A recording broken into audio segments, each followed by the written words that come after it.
Hey everyone, this is Jungkook. Before we start, I want to know where you're listening from. Drop your country in the comments below. It still amazes me every time I see people from different corners of the world connected here, each carrying their own stories, somehow meeting mine in this space. Maybe you're in your room at night with the lights off, headphones on, searching for something personal to resonate with. Maybe you're on a train, scrolling absent-mindedly, not expecting to stumble upon this confession. Or maybe you're in another country, thousands of miles away, yet feeling close because words like these somehow collapse distance. Wherever you are, I want you to know this. Today, I'm going to share something I've never said so openly before. Something that feels heavier with every passing day. Something that can change the way you look at me, or maybe even the way you see yourself. For years, I've carried this weight silently. People know me as the performer, the singer who pours his energy onto the stage, the perfectionist who trains until his body aches, the idol who's supposed to smile brightly under the lights. That's the image you've seen, the one carefully held together by cameras, schedules, and expectations. But behind that, there's a different layer, one that trembles, one that questions, one that longs for something more than applause. And today, I finally admit it, I've chosen someone to marry. But before I get to that point, I need to take you back into the rhythm of my life, the long days and longer nights, where success and loneliness collide in the same breath. For years, my definition of achievement was based on stages, awards, and milestones. Wake up, train, rehearse, travel, perform, repeat. Every minute was measured against progress. Every hour demanded results. I was proud of that efficiency, proud of being the kind of person who didn't waste time. Yet at some point, I began to notice how life was slipping through my fingers, how memories blurred because I was always focused on the next thing. I became someone who lived for tomorrow, but rarely for today. Someone who thought meaning was found in goals achieved, not in presence felt. And it wasn't until an unexpected moment that everything began to shift. It wasn't dramatic. There were no flashing lights or grand announcements. It was quiet, almost ordinary. I was in the middle of another long evening, rehearsing alone after everyone else had left. The room was silent except for the echo of my steps. I looked at the mirror, sweat dripping, heart racing, and I wondered, what am I really chasing? In that reflection, I didn't just see ambition. I saw exhaustion. I saw someone who had given so much to the world, but wasn't sure what he had kept for himself. And then, as if life had orchestrated it perfectly, a conversation happened. Not with a stranger cleaning glass walls, but with someone who had been quietly close to me all along. Someone who dared to ask me a question no one else had. When all of this ends, who will you be holding on to? That question pierced through the narrative I had built around my life. I always thought the end goal was about the music, the art, the fans, the legacy. But suddenly, I realized legacy isn't just about what you leave behind. It's also about who walks beside you, who remembers the real you when the lights go out.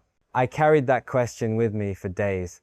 It haunted me in hotel rooms, whispered to me on long flights, echoed in my mind when I stood in front of tens of thousands of cheering fans. Who will I be holding on to? Who sees me not as an idol, but simply as Jungkook, the boy who gets nervous before confessing his feelings, the man who longs for ordinary mornings and quiet evenings, the human being who wants to be truly known. The truth is, for the longest time, I avoided the answer. I told myself I was too young, too focused, too responsible for others to think about something as personal as marriage. I told myself the fans needed me, the group needed me, the world needed me to keep shining, and that I could wait for my own heart to catch up later. But later has a way of disappearing, and life has a way of confronting you when you least expect it. I still remember the moment vividly, the night when everything shifted. The person who asked me that question didn't just let it fade. They looked at me with eyes that weren't impressed by my fame, weren't blinded by the stage, weren't chasing anything except the truth of who I am. They told me, you spend years giving everything to everyone, but who gives to you? Who do you allow yourself to receive from? And it was then that I realized I had already found someone who had been quietly giving me presents without asking for anything in return. Someone who wasn't measuring me by the trophies on my shelf, but by the small moments we shared, moments where I could laugh freely, cry openly, or sit in silence without needing to perform. It sounds simple, maybe even ordinary, but sometimes the most ordinary things carry the deepest meaning. Like late night conversations where time seems to stop, like someone remembering how you take your coffee, not because it's important, but because it's you. Like a hand reaching for yours in a crowd, grounding you, reminding you that even when the world feels overwhelming, you are not alone. I had spent years rushing past these details, blind to their significance. I thought meaning was in the big achievements, the viral moments, the global headlines.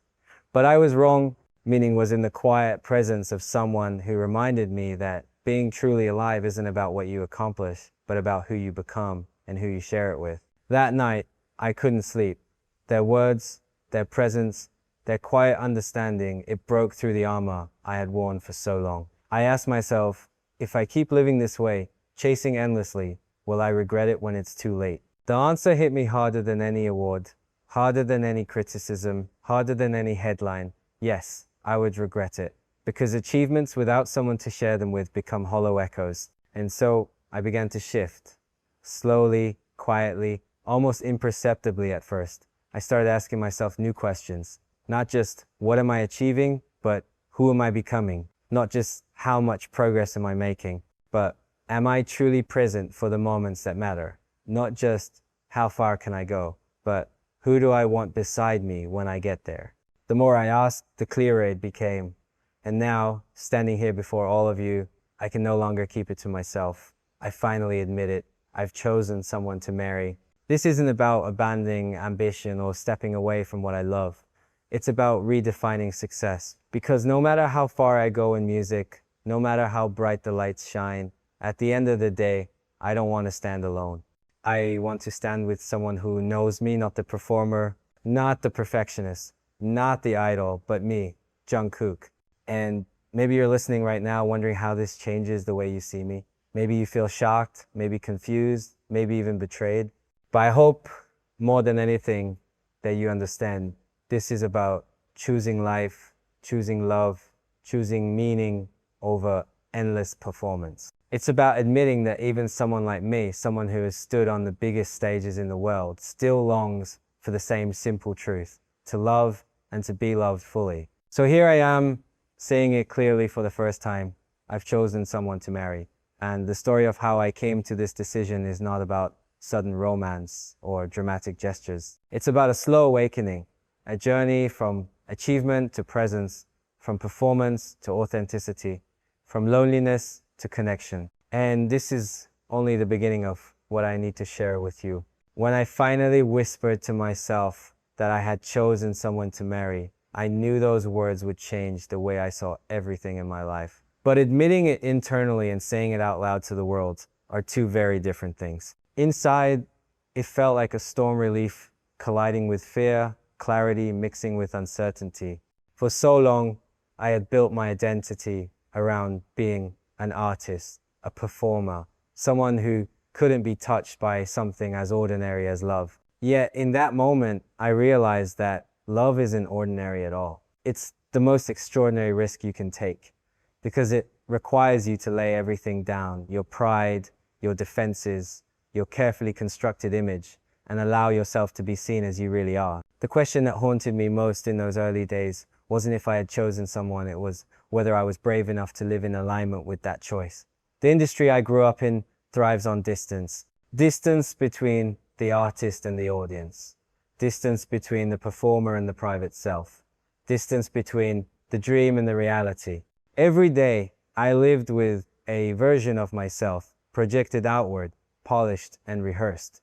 But love is not a performance. Love demands presence, rawness, honesty. Love is not impressed by schedules or stage lights. Love asks, are you truly here with me? I remember the first time I looked into their eyes after admitting this truth to myself. There was no audience, no cameras, no pressure to be perfect, just us. And in that silence, I understood something that years of success had never taught me. I didn't need to prove anything in order to be worthy of love. I didn't need to achieve more, earn more, or shine brighter. All I needed to do was to show up as Jungkook the human, not the idol. But even as that truth began to root itself inside me, another voice whispered, "What will people think?" For someone in my position, love isn't just personal, it's public. Every detail becomes speculation, every glance becomes rumor, every choice becomes headline material. I had seen it happen to others, friends, colleagues, seniors. Some were celebrated, many were criticized, some were even condemned for daring to choose love in a world that demands endless devotion to Korean fans. Would I face the same? Would people turn their backs on me for admitting I wanted something so deeply human? Those thoughts followed me everywhere. During rehearsals, while performing, even while traveling to different countries, every crowd cheered for the version of me they believed they knew, and I loved them for it. But deep inside, I wondered, if I opened my heart fully, if I told them about the person who gave me peace when the world demanded chaos, would they still cheer, or would they see it as betrayal? The irony is, the person I'd chosen never asked me to confess anything publicly. They never demanded recognition, never pressured me to reveal our bond. In fact, they told me countless times that if secrecy protected me, they were willing to endure it. That kind of selflessness shook me. It made me realize just how deeply they cared, not for my fame, not for my career, but for my well-being. And that's when I knew, without a shadow of doubt, that this was the person I wanted beside me for the rest of my life. There's a detail I rarely share, but maybe it's time. One evening, after a long day filled with back-to-back schedules, I found myself restless in my room. I felt caged by my own thoughts, weighed down by questions of the future. I called them not to talk about anything big, but simply because I didn't want to be alone with my doubts. When they answered, they didn't greet me with excitement or questions about where I was or what I was doing. They just said softly, "You sound tired. Do you want me to listen, or do you want me to sit in silence with you?" That sentence may sound small, but for me, it was everything. No one had ever offered me that kind of choice before. The choice to be heard or simply to exist without expectation. In that moment, I realized how rare it is to find someone who understands the weight of silence. Someone who doesn't need you to perform. Someone who can hold space for you to simply be. That was the moment I thought, if I ever marry, it will be this person. As days turned into weeks, and weeks into months, I noticed subtle changes in myself. I began valuing pauses more than productivity. I began treasuring small conversations more than long speeches. I noticed how a single glance from them could calm storms inside me, that entire arenas of applause could not. This wasn't infatuation. It wasn't a fleeting emotion. It was something steady, something grounding, something I didn't know I had been longing for all my life. But with clarity came conflict, because while my heart was certain, my mind was still tangled in fear. Fear of letting people down, fear of breaking an image, fear of choosing myself for once instead of choosing the expectations of millions. These fears became louder whenever I thought about marriage, not as a private promise, but as a public declaration. Marriage meant no turning back, no more hiding, no more pretending. It meant saying, "This is my truth," and living with whatever consequences followed. At one point, I even tried to convince myself that I didn't need marriage, that loving them quietly, holding them privately, would be enough. But the truth is, deep inside, I wanted more. I wanted to stand before the world and say, "This is the person I choose." Not because I owed anyone an explanation, but because I wanted to honor them. I wanted to honor the love that had given me more peace than any achievement ever could. There was another moment that confirmed everything for me.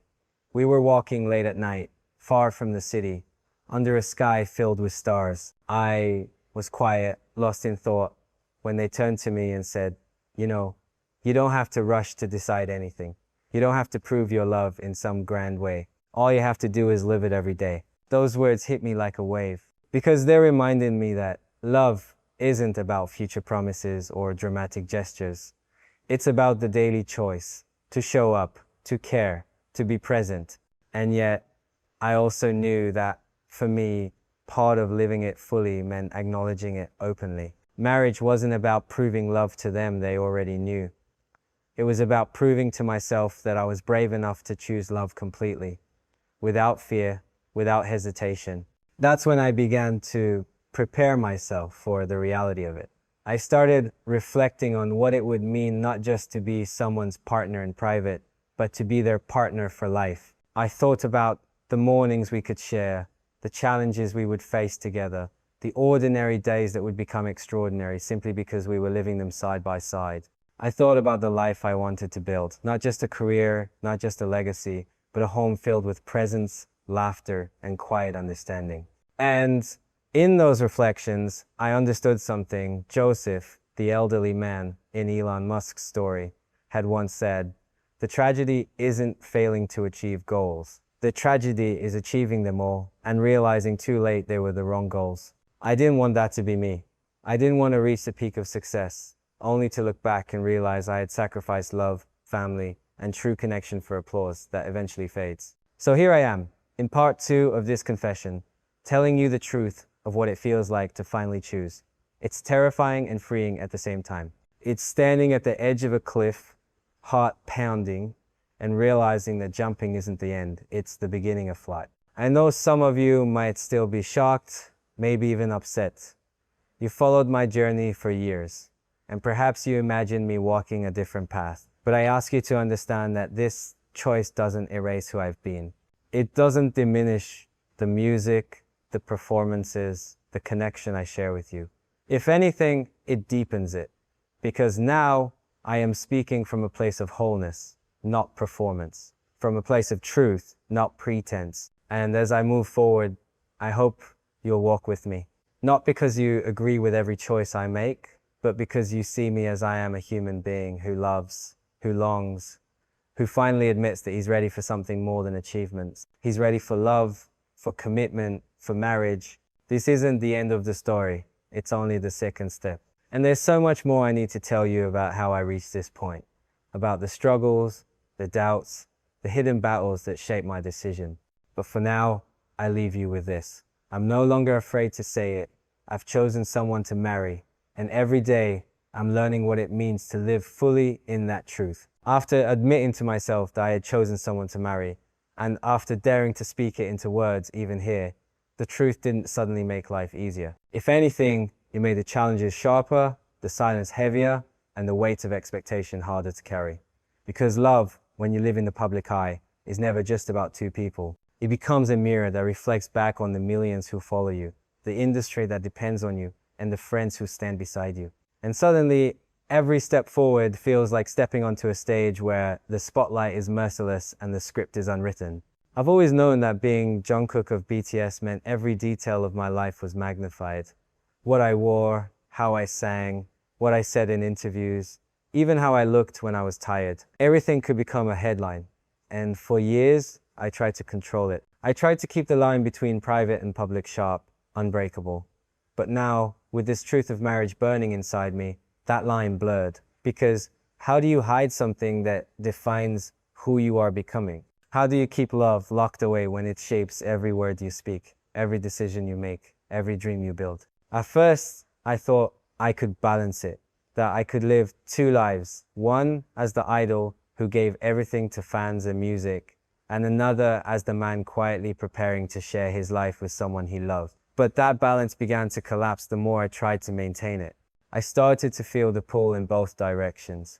On stage, I could give everything, but backstage, my heart ached with the absence of truth. At home, I could be myself fully with them. But the moment I stepped outside, I had to act as if that self didn't exist. The conflict grew sharper whenever I looked at the fans. I love them. ARMY has given me everything. They are the reason I can stand on any stage.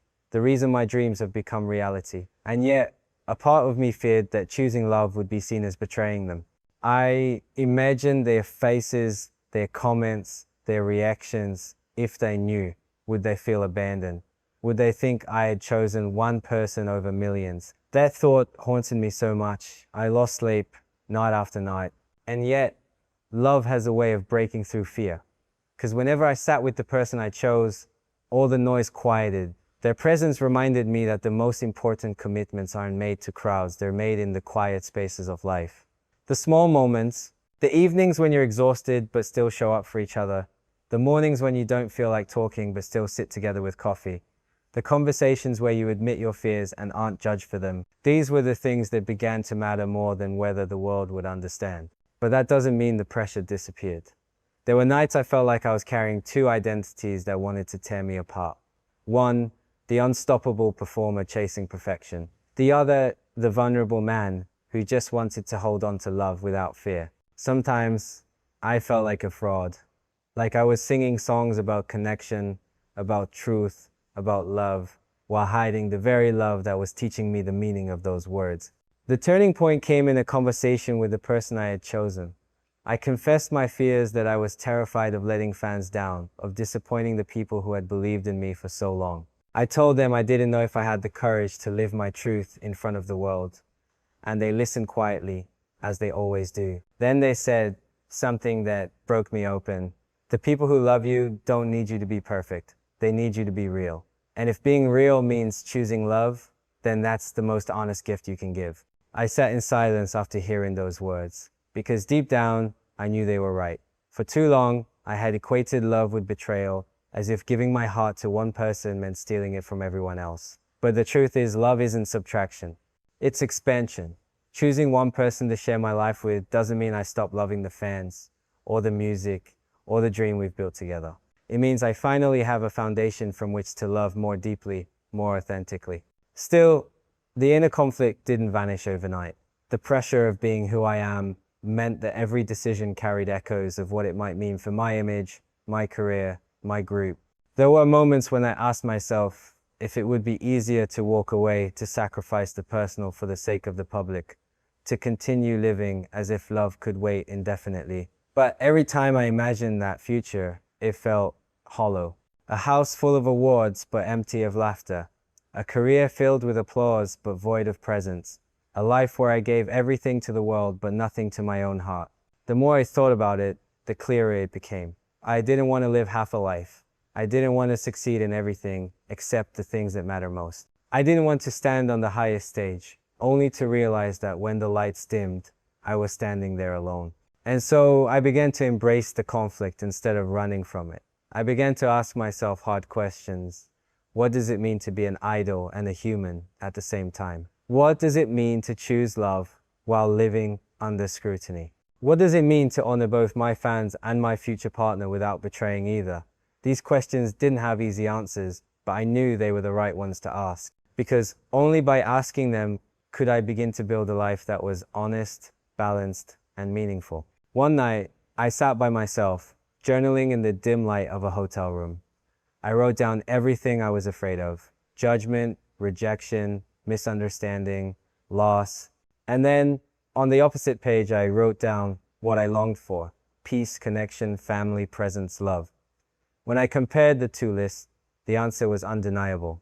Fear was temporary, longing was eternal, and I refused to let temporary fear steal eternal meaning. This realization didn't end the conflict, but it gave me strength. It reminded me that every choice worth making carries risk. That the most important steps in life are the ones that scare you, because they lead you closer to who you're meant to become. From that moment on, I began to shift the way I thought about everything. Instead of asking, what will the world say if I marry? I began asking, what kind of life do I want to remember when I'm old? Instead of asking, will fans accept this? I began asking, will I regret denying myself love in order to be accepted? And every time, the answers pointed me toward the same truth. I had to choose love. Now, as I share this with you, I want you to understand something. This isn't just a romantic confession. It's a declaration of what it means to live honestly. It's about refusing to let fear dictate the most important choices of your life. It's about realizing that success without presence, achievement without love, is ultimately empty. The conflict inside me still lingers, I won't lie. There are still moments I worry about what this will mean for my career, for the group, for the people who have supported me since I was a teenager. But when I think about the alternative, living a life that looks perfect but feels incomplete, I know which path I have to take. And maybe as you listen to this, you're facing your own conflict. Maybe it's not about marriage or fame, but about choosing between what the world expects, and what your heart longs for. If that's you, I want you to know you're not alone. The struggle between duty and desire, between fear and love, between performance and authenticity, it's universal. And the only way through it is to ask yourself, which choice will matter most when all is said and done? For me, the answer is clear. And even though the road ahead is uncertain, I'm choosing it anyway. Because love, in the end, is worth every risk, every sacrifice, every conflict. And this is where my story continues. The moment I admitted to myself that I had chosen someone to marry, I thought the hardest part was over. I believed that once the truth was clear in my heart, everything else would fall into place. But the reality was far more complicated. Choosing love privately is one thing. Choosing love in front of the entire world is something else entirely. Because the world I live in is not neutral. It has eyes that never close, voices that never silence, and judgments that never soften. And I began to realize that the weight of public expectation was heavier than any stage I had ever stood on. The first wave of fear came when I thought about Army. They are my anchor, my constant. From the very beginning, they've believed in me, defended me, celebrated me, and carried me through storms I could never have faced alone. My gratitude for them is infinite. And yet, as much as I love them, I also know the unspoken rules of this world we share. Many fans dream of us not only as artists, but as symbols of devotion, of possibility, of a love story they feel personally connected to. What would it mean to them if I announced I was choosing one person over millions? Would it feel like a betrayal? At night, I played out every possible scenario in my head. The headlines flashing across screens, the comments flooding in, the voices of support clashing with the voices of anger. I imagined fans crying, some out of happiness, others out of heartbreak. I pictured hashtags trending, some celebrating, others condemning. It was like standing before a storm, knowing that no matter which way I turned, I would get caught in the rain. And yet, another voice inside me whispered, but isn't love worth the storm? The truth is, I've spent years being shaped by the world's gaze. Every step, every note, every gesture has been scrutinized, interpreted, magnified. There were times when I felt like I wasn't even living my own life, but living inside a story that others had written for me. And in that story, marriage wasn't supposed to appear. Not yet, maybe not ever. But love doesn't wait for permission. It doesn't follow schedules or contracts. It arrives like a quiet truth that refuses to be silenced. I still remember the first time I allowed myself to imagine what it would feel like to say it publicly. I am getting married. Even just thinking those words made my chest tighten. Not because I doubted the love itself, but because I knew what those words would unleash. It wouldn't just be a personal milestone, it would be a cultural earthquake. It would ripple through fans, media, the industry, even the people closest to me. I imagined the shock on the faces of my brothers in BTS, the careful conversations with the company, the endless debates behind closed doors. Every possibility played out in my mind like a movie I couldn't pause. But beneath all the noise of those imagined reactions, one truth kept rising to the surface. I didn't want to live in hiding. I didn't want the person I loved to feel invisible, as if their presence in my life was something to be ashamed of. I didn't want to spend the rest of my years wondering if I had chosen fear over honesty. And so, the more I thought about the storm, the more I began to prepare myself to walk into it. There's something about living in constant visibility that teaches you how fragile people's perceptions can be. One day, they celebrate you for being authentic. The next day, they criticize you for the same thing. One headline can turn admiration into anger, and one rumor can undo years of trust. I've seen it happen to others. I've seen how brutal the cycle can be. And I won't lie, it terrified me to think that my love could become a weapon for others to throw back at me. But then I thought about the alternative. If I let that fear dictate my choices, I would be surrendering the most personal part of myself to the crowd. I would be allowing strangers to decide the value of my love, the shape of my future, the story of my life. And that realization made me pause. Because for all the gratitude I have for the public, my heart does not belong to the public. It belongs to the person I have chosen. Still, the conflict inside me grew louder.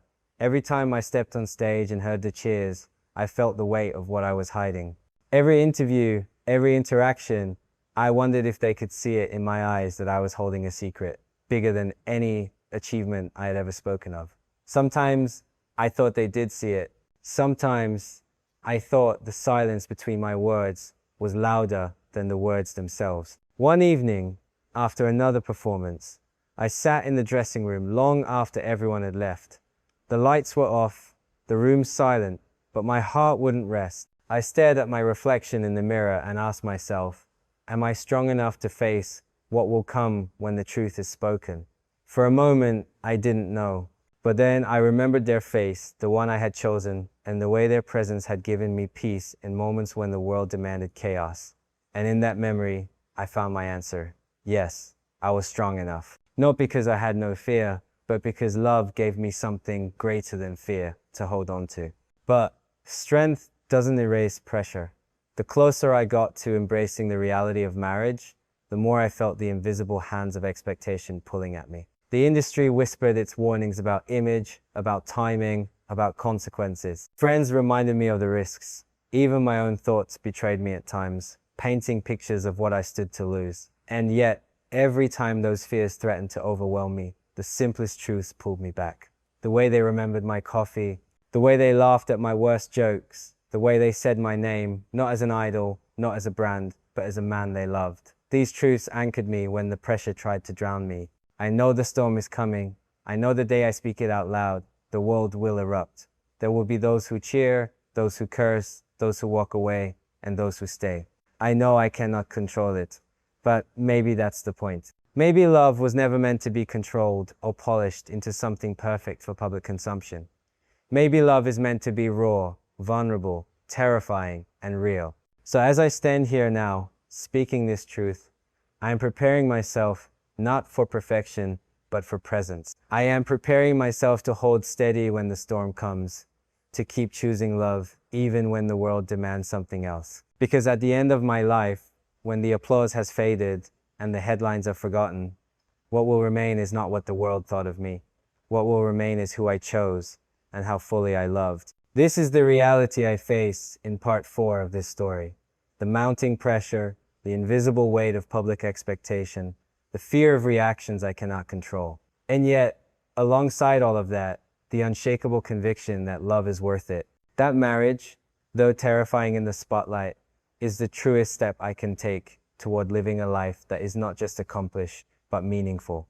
And as the pressure builds, the next part of my story unfolds not in the safety of private reflection, but in the raw confrontation with what the world will say when the truth finally comes out. The storm I imagined from the public was still far away, but before it could ever arrive, there were storms much closer to home that I had to face first. Because before the headlines, before the fans, before the world, there were the people who had walked with me the longest. My family, my brothers in BTS, my circle of friends who had seen me not as an idol, but as simply Jungkook. If I couldn't share the truth with them, how could I ever hope to share it with the rest of the world? The first person I told was my mother. I don't think words can describe the weight of that moment. For years, she had been my anchor, the quiet voice of reason, the gentle reminder of where I came from. Even when the world demanded perfection, she reminded me I was still human. And yet, telling her I had chosen someone to marry made me feel like a child again, nervous and uncertain. I remember sitting at the kitchen table during one of my rare visits home. The house was quiet except for the sound of the clock ticking. My mother poured tea, and I sat there in silence, rehearsing the words in my head. Finally, I just said it. Mom, I've chosen someone. I want to marry them. Her hands froze for a moment on the teacup. She looked up at me, her eyes soft but searching. For what felt like an eternity, she said nothing.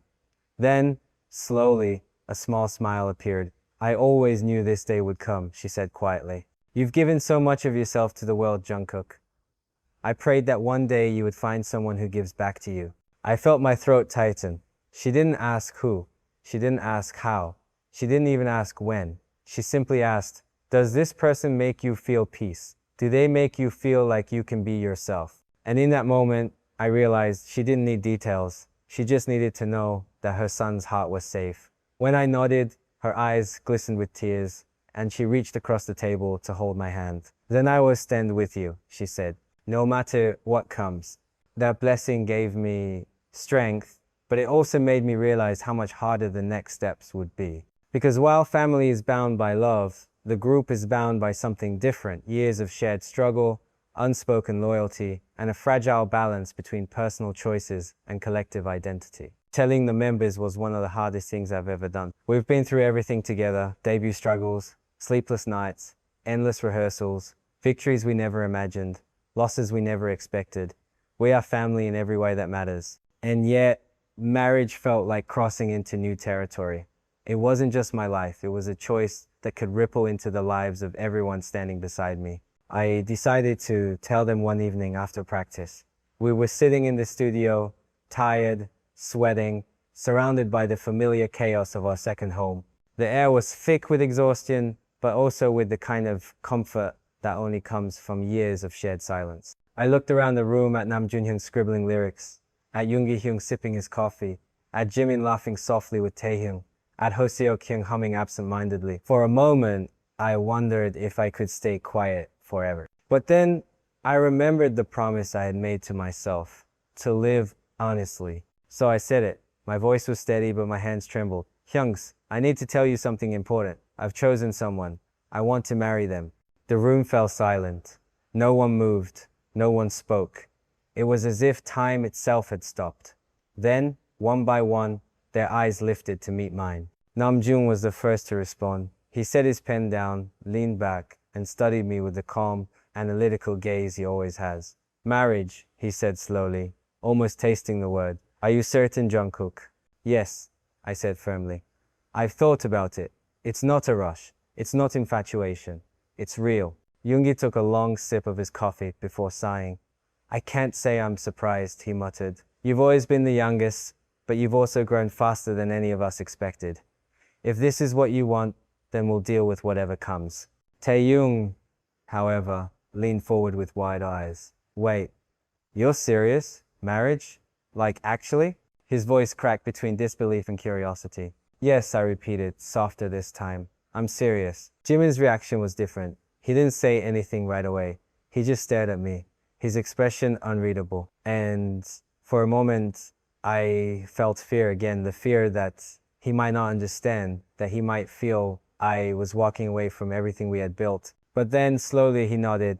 If this is what brings you happiness, then I'll stand with you. But just know the world won't make it easy. His words hit me hard, because he was right.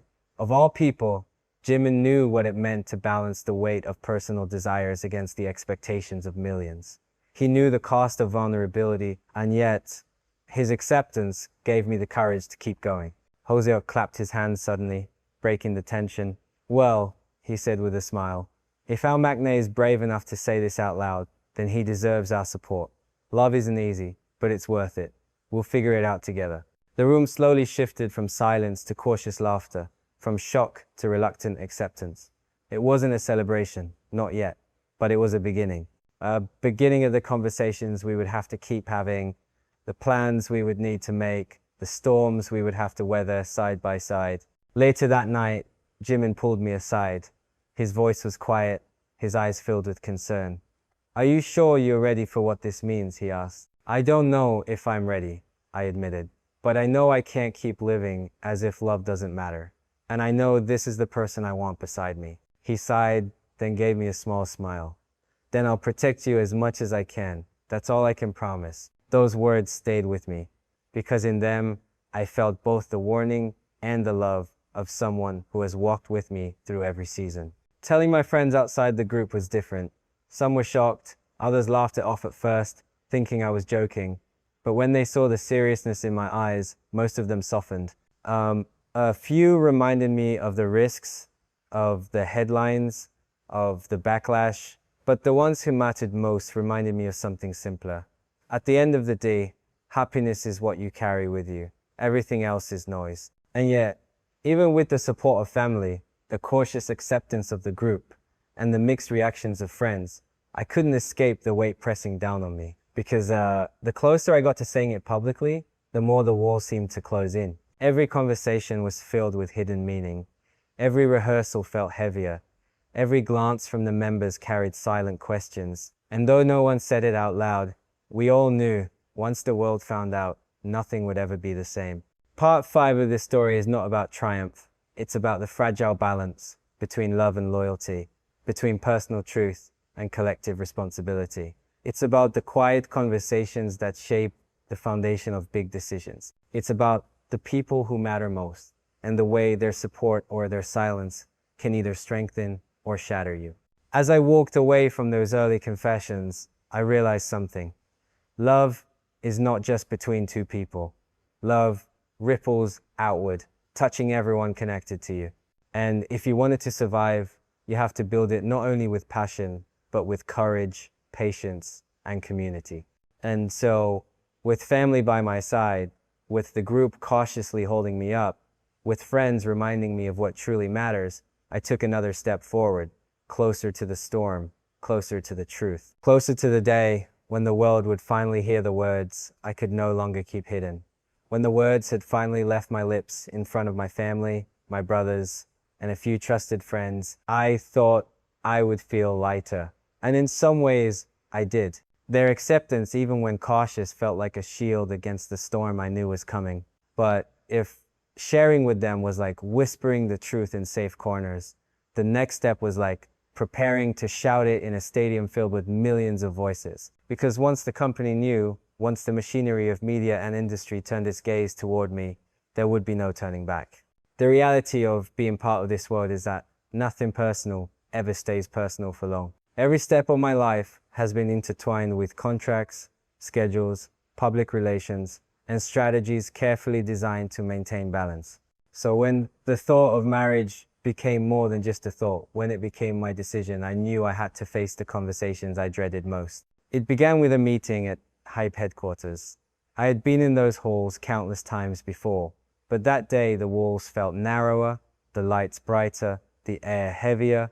I walked into the conference room, the table long and polished, the faces around it familiar yet unreadable. Executives, managers, staff who had guided me for years. Some of them had known me since I was a teenager, watched me grow, celebrated my milestones. But this was different. This wasn't about music or tours. This was about me, my heart, my future. When I said the words, "I've chosen someone, I want to marry them," the room went silent. Not the comfortable silence of family, but the sharp, calculating silence of people who knew exactly what those words could mean for the brand, for the business, for everything we had built together. The first response was professional, almost rehearsed. "Jungkook, do you understand what this could do to the image, to the group, to the company?" I nodded. "I understand, but I also know what it will do to me if I don't." Another voice cut in. "It's not about denying you happiness. It's about timing, about how the public will perceive it.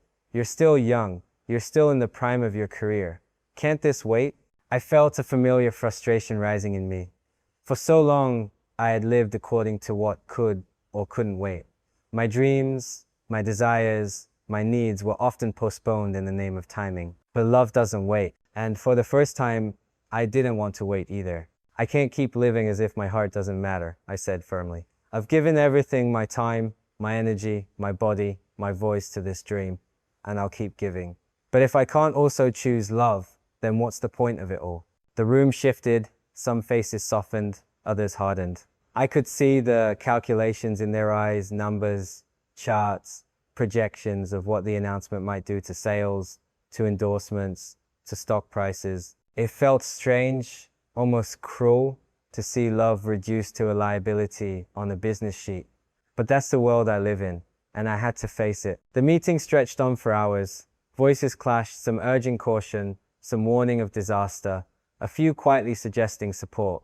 I listened, but inside, my decision didn't waver. The fear was real, yes, the consequences were real, but so was the love. And for the first time, I knew which side of the scale mattered more. When the meeting ended, nothing was resolved. No one said yes, no one said no. They said, "We'll think about it, we'll prepare scenarios, we'll advise you." And I walked out of that room knowing that from now on, every step I took would be under even closer watch. After that, I began to notice how the whispers followed me. Conversations paused when I entered a room. Eyes lingered on me longer than before. Every word I spoke seemed to carry double meaning. It was as if the possibility of my marriage had become a ghost haunting the halls, unspoken but always present. And yet, even with the weight of the company pressing down, the greater weight was what I carried in my own chest, the anticipation of how the public would respond. I've seen how quickly stories spread, how fast opinions form, how brutal the online world can be. One photograph, one rumor, one careless word can ignite a firestorm. And once the flames start, they rarely go out quietly. I imagine the news breaking headlines, flashing, articles multiplying, social media exploding, some voices cheering, others shouting betrayal, support and anger crashing against each other like waves in a storm. At night, I lay awake, replaying these images in my head. Would fans feel abandoned? Would they think I had turned my back on them? Would they stop listening, stop caring, stop showing up? These questions weren't just about numbers or fame. They were about connection, real human connection that I've built with millions of people over years of sharing music and moments. To think of that connection breaking hurt more than any business consequence ever could. But in the midst of those fears, I reminded myself of something I'd written in my journal. Fear is temporary, love is eternal.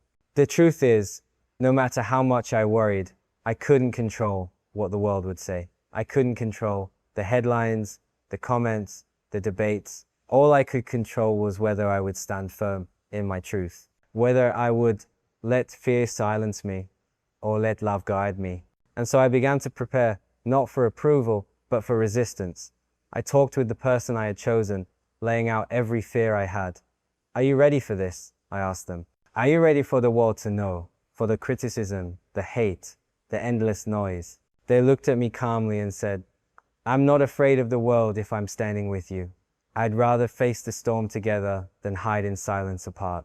Those words gave me strength I didn't know I needed, because in them I realized something vital. Marriage isn't just about two people loving each other in private. It's about choosing each other in public, too. Choosing each other even when the world demands otherwise. Choosing each other when the cost is high, but the worth is higher. Part 6 of this story is about preparation. It's about facing the machinery of the industry, the inevitability of the media, the unpredictability of public reaction. It's about acknowledging that love in my world is never simple, but also realizing that simplicity isn't the point. The point is truth. The point is courage. The point is to live a life that I will not regret when I look back decades from now. And so, with every conversation, every sleepless night, every anxious thought, I move closer to the moment when the truth will no longer be whispered in private rooms, but spoken in the open air for the entire world to hear. This is the path I've chosen, and though the storm is near, my heart is steady. Fear has always been a shadow in my life. Even from the earliest days, when I was just a boy standing in front of a microphone for the first time, fear whispered questions in my ear. Will you be good enough? Will they accept you? Will you succeed? And through the years, I learned to live with that shadow. Sometimes I fought it, sometimes I outran it, and sometimes I simply pretended it wasn't there. But now, as I stood on the edge of this decision, the decision to marry the shadow grew larger than it had ever been before. It wasn't just fear of failure anymore. It wasn't even fear of rejection in the usual sense. It was fear of losing everything I had built. Fear of watching the connection I had poured my heart into unravel overnight. Fear of seeing the faces in the crowd fade. Of hearing the cheers turn into silence. Of realizing that love, my love, had become the reason people walked away. I don't think anyone outside of this life can truly understand what it feels like to carry millions of hearts in your own. Every performance, every song, every interaction is more than just a moment. It's a thread woven into the fabric of a relationship that spans oceans and languages. And in that relationship, fans give their trust. They believe in you, not only as an artist, but as a part of their own story. What happens when that trust is shaken? What happens when you choose one person in a world that has always believed you belong to everyone? These questions haunted me in the quietest hours. I would wake in the middle of the night, the silence of my room heavy with doubt. I would imagine scrolling through comments filled with disappointment, anger, heartbreak. I would picture fans tearing down posters, deleting playlists, turning away from a face that had once inspired them. And every time, the fear cut deeper. Because I wasn't afraid of being hated, I was afraid of no longer being loved. But the fear went deeper still. It wasn't just about fans, it was about identity. For so long, I have been Jungkook of BTS. That name, that identity, has been both a crown and a chain. It has opened doors I never imagined, given me opportunities beyond my wildest dreams. But it has also bound me to an image, an expectation, a role I sometimes struggled to fulfill. Who would I be if that image cracked? Who would I be if the world no longer saw me as the person they thought they knew? There were moments I asked myself if I was being selfish, if choosing love meant betraying the role I was meant to play.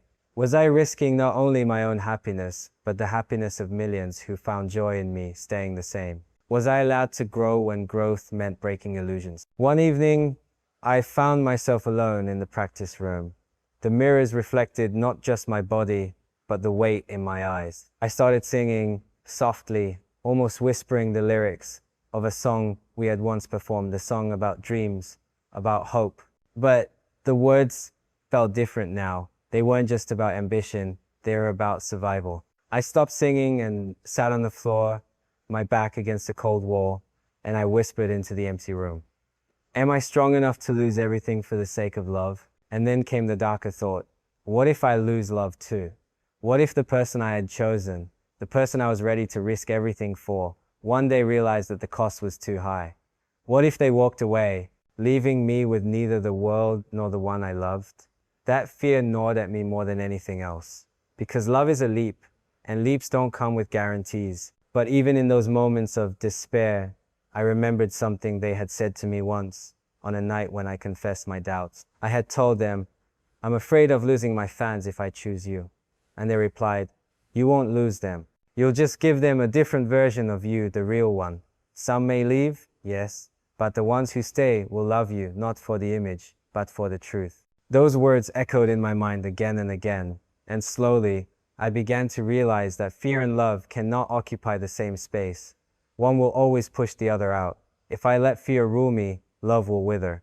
But if I let love guide me, fear will shrink, even if it never fully disappears. Still, the struggle was constant. During tours, when I looked out at seas of light sticks, I wondered how many of those lights would dim if they knew the truth. During interviews, when I smiled and answered questions, I wondered how many people were already guessing, already piecing together rumors. Even among my brothers, I sometimes felt a quiet tension, a reminder that my choice wasn't just mine, but something that touched all of us. And yet, beneath all of this, there was a deeper fear, one that went beyond fans, beyond career, beyond even love itself. It was the fear of regret. The fear that I would look back years from now, older, with countless achievements behind me, and realize I had sacrificed the one thing that could have made it all feel complete. That I had chosen applause over presence, success over intimacy, perfection over authenticity. That fear burned hotter than all the others. So I began to confront it. Slowly, painfully, I wrote in my journal every night, asking myself the hardest questions. What do I want to remember when I am old? Will I treasure the awards or the mornings with someone I love? Will I measure my life by the stadiums I filled or by the home I built? The answers were clear, even when my fear tried to deny them. I wanted love. I wanted presence. I wanted marriage. And so part 7 of this story is not about conquering fear. It's about learning to live with it. To recognize that fear will always whisper, always warn, always try to pull me back. But I cannot let it rule me, because life ruled by fear is not life at all. As I move forward, I know the risks. I know I may lose some fans. I know the media may twist my words. The industry may resist. The image I've carried for years may fracture. But I also know this. If I let fear stop me, I will lose something far greater. I will lose myself. And that is a loss I cannot bear. This is my truth in part 7. I am afraid.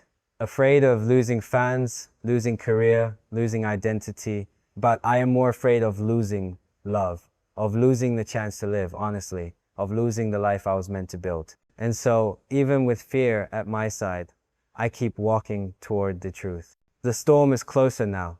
The whispers are louder. The world is beginning to sense what I have yet to fully reveal. And in the next chapter of this story, the question will no longer be whether I am ready. The question will be how I stand when the storm finally breaks. By the time I reached this stage of my journey, the truth had already taken root so deeply in me that there was no going back. I had said it to myself, I had said it to my family, I had said it to my brothers, and even to my closest circle of friends. But speaking it in private and declaring it to the world are two very different battles. And now, the question that haunted me every single day was simple yet terrifying. How do I tell them? It wasn't just about timing. It wasn't just about words. It was about everything, the stage, the tone, the framing, the context. Because once spoken, the words could never be taken back. Once spoken, they would belong not only to me, but to millions of people who would interpret, analyze, celebrate, or condemn them in ways I could never predict. I began by asking myself the most basic question. Should I announce it through music, through an interview, or through my own voice on a platform I control? Each option carried its own risks and possibilities. A song could wrap the truth in metaphor, softening the blow, giving fans space to feel without being confronted too directly. But a song could also be misinterpreted, twisted into meanings I never intended. An interview could allow me to speak with honesty, to explain my heart clearly. But interviews come with filters, the questions asked, the editing, the headlines taken out of context. The risk of losing control over my own words was too great. Then there was the third option, to speak directly, with no intermediaries, no masks. To look into a camera or stand on a stage and say it myself, raw, unfiltered, vulnerable. That was the scariest option, but also the truest. And the more I thought about it, the more I realized that if I was going to do this, I had to do it in a way that left no room for doubt. But even as I leaned toward that choice, another question gnawed at me. When? Timing in this industry is everything. Too soon, and it might overshadow other moments. Too late, and rumors might spin out of control before I could speak. I thought about announcing it during a break, when the schedule was quieter.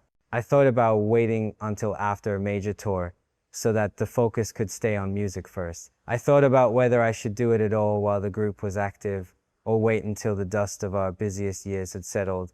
Every scenario came with risks. Every path seemed both possible and impossible at once. In the end, what guided me wasn't strategy, but sincerity. I realized that if I kept waiting for the perfect moment, I might never find it. Because perfection is an illusion, and fear will always whisper that the timing isn't right. The only real timing is the moment when your truth refuses to stay hidden any longer. And for me, that moment was approaching fast. But I also knew I couldn't do it alone. If I stood before the world, I wanted to stand with the people who had been my foundation, my brothers, my family. The person I chose, this wasn't just my announcement, it was our life. And I didn't want to begin it by standing in isolation. So I began to imagine it. I imagined myself in front of a camera, maybe in a simple setting, no flashing lights, no dramatic effects, just me, raw, speaking from the heart. I imagined starting with gratitude because whatever reactions came, I owed everything to the people who had walked with me. Then, slowly, I would guide them to the truth, that I had chosen someone, that I was ready to take the step of marriage, that I hoped they could see not betrayal, but courage in my decision. But the thought of standing alone still unsettled me. And that's when I realized I didn't have to. What if, when I made the announcement, I wasn't the only one speaking? What if the members stood beside me not as performers, but as brothers reminding the world that this decision was not abandonment, but growth? What if my family's blessing could be woven into the story, showing that this wasn't just a sudden impulse, but a choice rooted in love and truth? The more I thought about it, the more it made sense. My life has never been a solo journey. Why should this step be any different? Yet even with this vision, the anxiety never left. I found myself rehearsing conversations in my head, imagining the backlash, bracing myself for the worst. I imagined the headlines twisting my words, the voices online declaring the end of an era, the people who had once cheered for me now turning away. The thought was almost unbearable. But then, in the midst of all this planning and fear, a different image came to me. I pictured the person I chose, standing beside me in the quiet of our own space. No cameras, no fans, no industry, just us. Their eyes filled not with expectation, but with presence. And I realized this is who I'm doing this for. At the end of the day, the announcement wasn't for the media. It wasn't even for the fans, as much as I love them. It was for us, for the life we were building, for the truth we wanted to live. And if that truth was strong enough to guide us privately, then it was strong enough to carry us publicly too. So I began to prepare in earnest, not just with strategies and scenarios, but with my own heart. I practiced saying the words out loud. I'm getting married.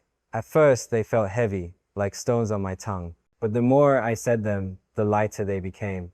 Until finally, I could say them with a steady voice. Not because I had conquered fear, but because I had chosen love.